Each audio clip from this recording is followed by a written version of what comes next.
memulai mata pelajaran pada kali ini, Bapak harap kita doa terlebih dahulu ya. Silahkan ketua kelas pimpin. Baik rekan-rekan, sebelum kita belajar, alangkah baiknya kita berdoa terlebih dahulu. Berdoa mulai. Doa selesai. Ya, alhamdulillah. Sebelum kita masuk ke materi, Bapak mau absen terlebih dahulu ya. Ya, Pak. Jadi ini siapa yang akan masuk? Si Buruk, Pak. Siapa Buruk? Buruk, Pak. Kemana Buruk? Nggak masuk. Gak tahu Pak. Oh, apa ya? Buruk ya? Iya. Iya, Pak. Terus siapa lagi? Aldi. Aldi. Pak. Kemana dia? Sakit. Sakit ya? Ada suratnya? Enggak ada, Pak. Ada, Pak. Tapi Tadi bilangnya sakit, sakit ya? Ibunya tadi yang bilang, Pak. Yura, Pak, Yura. Ya. Yura? Iya, Pak. Nggak masuk juga? Alfa, Pak, Alfa. Alfa. Gimana nih kebanyakan Alfa ini? Harusnya ditanya ini, kenapa kok nggak masuk? Ketua kelas ini tugas ketua kelas ya? Ya Pak. Oke, kita masuk ke materi. Kali ini kita akan belajar bab 6 yang berkaitan dengan sabar dan syukur. Nah, kemarin kan Bapak udah nyuruh kalian buat mempelajari pelajaran yang saat ini kita pelajarkan. Jadi, Bapak di sini akan mengulas. Bapak di sini akan memberikan pertanyaan berdasarkan apa yang kalian pelajari. Nah, jadi di sini Bapak ingin tanya nih. Kan di sini temanya tentang sabar dan syukur. Nah, jadi apa pengertian sabar? Sabar itu Ya, angkat tangan yang bisa. Pak, Ya, malah. menahan diri, Pak. Ya, menahan diri. Terus yang lain? Menerima. Menerima. Iya, Pak. Ya, bagus. Terus kalau syukur? Syukur. Nggak tahu saya, Pak. Belum tahu, Pak. Enggak ya? Iya. Hmm. Dibaca nggak ini materinya? Dibaca. Dibaca, Pak. Pak. Nggak ingat, Pak. Nggak ingat ya. Kalau usuk, syukur apa syukur? Lupa Pak. Lupa. Iya. Syukur itu menerima, Pak. Oh, menerima. Ya, bagus. Ini Evita ini belajar dari malam ya. Iya, Pak.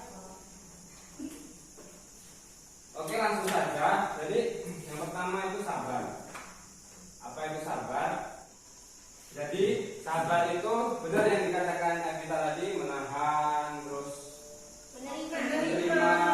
Nah, jadi perbuatan sabar itu perbuatan yang ketika kita disakiti, terus ketika kita mendapat cobaan kita selalu sabar, terus menerima, nah, seperti itu. Nah, yang selanjutnya syukur. Syukur itu dibagi menjadi 3. Yang pertama itu syukur bilisan, bil qalbi, terus bil apa lagi? Perbuatan. Perbuatan ya. Ada yang tahu definisinya satu? Yang mana, Pak? Ya, Silakan, Pak. pertama yang bilisan. Ya, saudara Tika. Nggak tahu saya, Pak. Syukur dengan ucapan gitu kasih, Pak. Kayak bisa alhamdulillah. Ya, benar seperti itu. Jadi sabar itu yang tingkat pertama dengan lisan. Jadi ketika kita syukur ya, maaf. Tadi kan syukur. Jadi ketika kita mendapatkan suatu rezeki, kita mendapatkan suatu kebahagiaan lah dari Allah Subhanahu Wa Taala, kita mengucapkan alhamdulillah. Itu bentuk dari rasa Syukur. Yang selanjutnya dengan hati. Nah, ada yang tahu dengan hati itu gimana?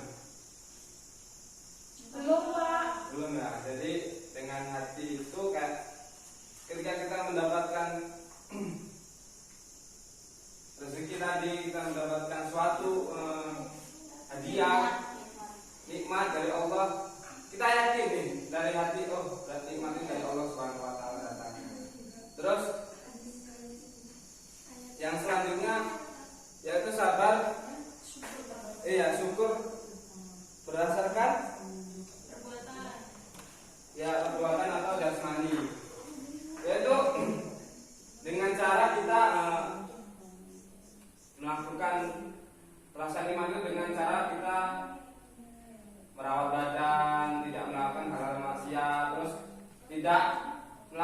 minuman keras. Di sini ada yang suka minuman keras. Ini biasanya laki. Nggak ada, Masuk? Pak. Enggak ya? Alhamdulillah, jangan sampai. Karena kata di dalam air itu barang siapa yang di dalam tubuhnya mengalir arak atau alkohol, niscaya dia tidak akan masuk surga. Nah, seperti itu.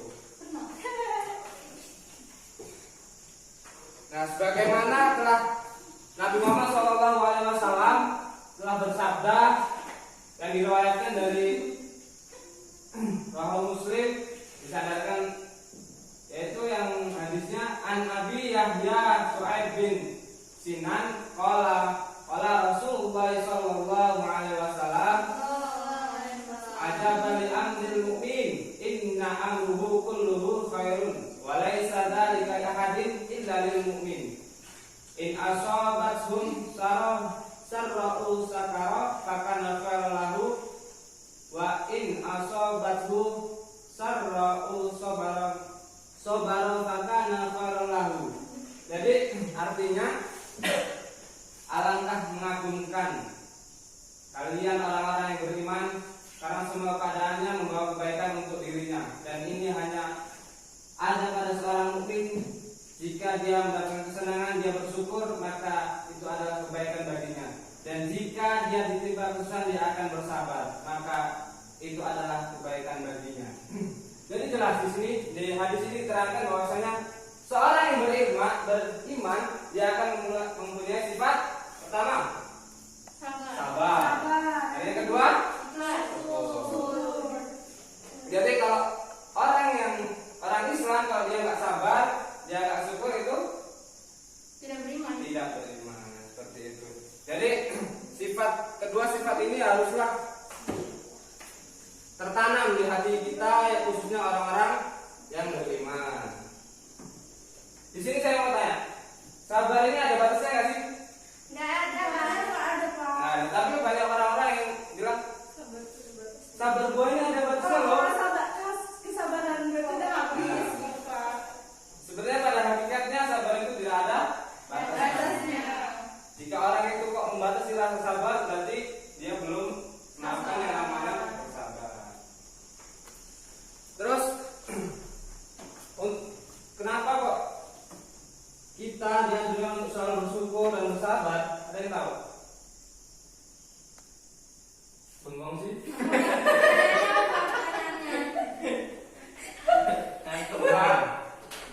Jadi kenapa kok kita harus bersabar dan bersyukur? Karena semua itu ada hikmahnya.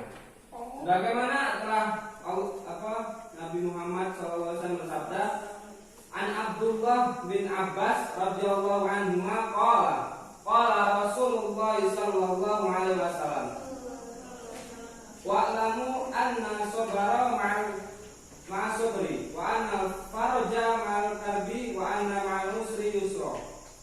Jadi di sini sudah jelas, apalagi di awal itu ada namanya nun taukid.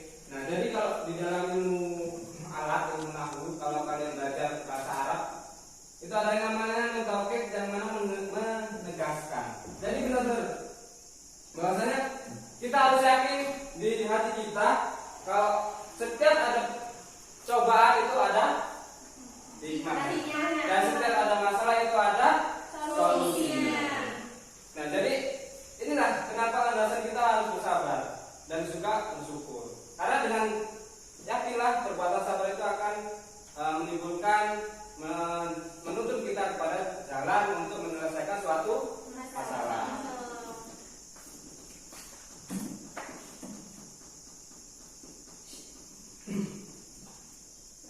Untuk sampai segini ada yang ingin ditanyakan? Paham, Pak. Paham? Ya, paham. Paham semua ya? Ya. Alhamdulillah. Jadi kalau kalian nggak ada yang tanyakan, tinggal bapak ini yang tanya. Saya mau salah satu dari kalian nanti dapat door prize ini, Pak. Punya 5 spidol ini bagus, ini ada warna-warninya. Terus, nah, siapa yang berani menyontohkan perbuatan sabar? Contohnya gimana tuh, Pak? Ya kayak mendiri mendeskripsikan apa, membuat contoh kayak apa. Saya Pak. Ya silakan Evita, maju ke depan. Depan. Iyalah, Sini aja Pak. ini proses pendidikan.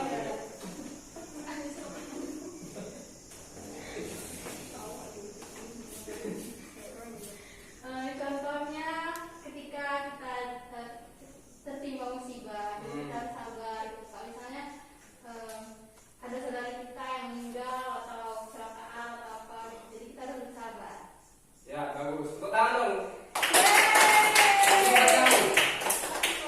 Yang salah ya, ada yang lain lagi? Cukup ini, nggak ada yang berani. Ketua kelas nggak mau maju ketua kelas. Belum pak.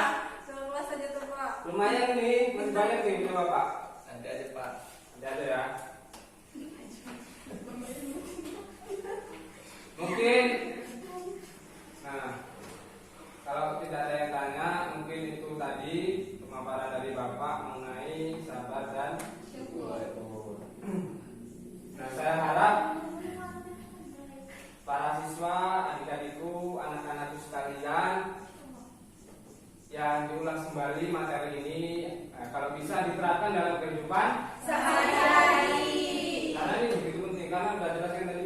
Barang siapa yang tidak sabar, dia tidak tergolong dari orang-orang Beriman. ya. Mungkin itu yang dapat bapak sampaikan. Semoga pelajaran pada kali ini dapat bermanfaat